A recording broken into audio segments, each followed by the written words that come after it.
Et la crise sanitaire a précipité cette mutation du monde du travail. Hélène Picot, vous êtes coach en reconversion. Aujourd'hui, le télétravail concerne 4 salariés sur 10. Promesse de bonheur ou piège ? Pour moi, c'est vraiment une promesse de bonheur et je pense qu'il ne devrait même plus y avoir de sujet sur le télétravail en 2020. Ça avait commencé déjà un petit peu, l'histoire du télétravail. Ça restait marginal. Ça restait marginal, c'est certain. Le confinement a fait que ça s'est accéléré, mais c'est le sens de l'histoire. Et effectivement, bon, là, on a vu un reportage, en plus avec des syndicats, tout ça, ce qui est normal, c'est très important aussi d'accompagner le télétravail. Quand on a parlé de télétravail pendant le confinement, ça, c'était pas du télétravail, c'était un confinement. Donc, bien évidemment, ça a été compliqué pour les salariés.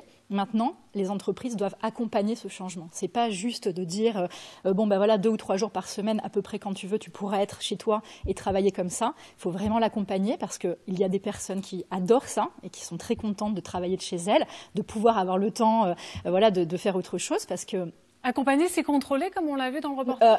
Alors attention, il y a une partie de contrôle, alors peut-être pas, on verra, ça dépend de eux comment ils l'ont fait, mais il y a une partie d'accompagnement, c'est-à-dire le management, bien sûr, doit être aussi accompagné pour ne pas être trop sur les personnes, laisser la confiance. Alors après, une boîte comme la Maïf, j'en ai parlé dans mon bouquin, qui est hyper responsable sur beaucoup de sujets, j'ai aucun souci, je sais très bien qu'ils vont très bien accompagner ça. Ça se passera bien. Ça se passera bien. Alors justement, votre dernier livre, il est tout chaud, Libre vers un travail qui a du sens.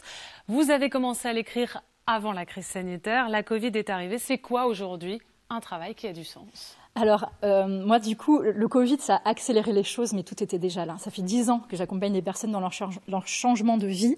Ce que les gens recherchent, c'est du sens. Pouvoir contribuer au monde qui nous entoure, de la flexibilité, de la liberté, c'est vraiment ça.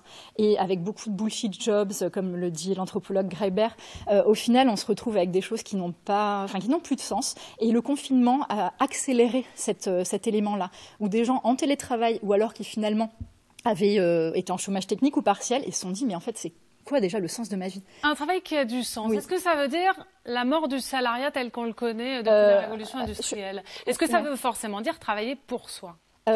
Pour beaucoup, alors ça va pas être en majorité, quoique si, ça peut être aussi une majorité, mais ce que vous avez dit sur la révolution industrielle, c'est là qu'a commencé le salariat en tant que tel. Et là, on y revient. En 2019, il y a eu 800 000 créations d'entreprises, 20% quasiment de plus que l'année précédente, et là, ça va encore exploser.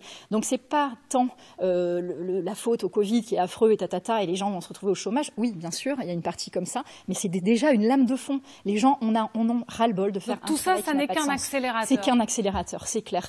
Il y en est en train de changer une société complète. C'est-à-dire que c'est bien sûr faire un travail qui a du sens, mais pas que. C'est consommer mieux, moins et mieux, parce que oui, on va vers une décroissance. Il faudrait qu'on aille vers une décroissance. Pour moi, c'est très important. Donc c'est un tout. Il faudra que ça s'inscrive dans un contexte. C'est un changement sociétal majeur et moi, je le vois de manière très positive. Merci beaucoup d'être venu ce soir sur ce plateau.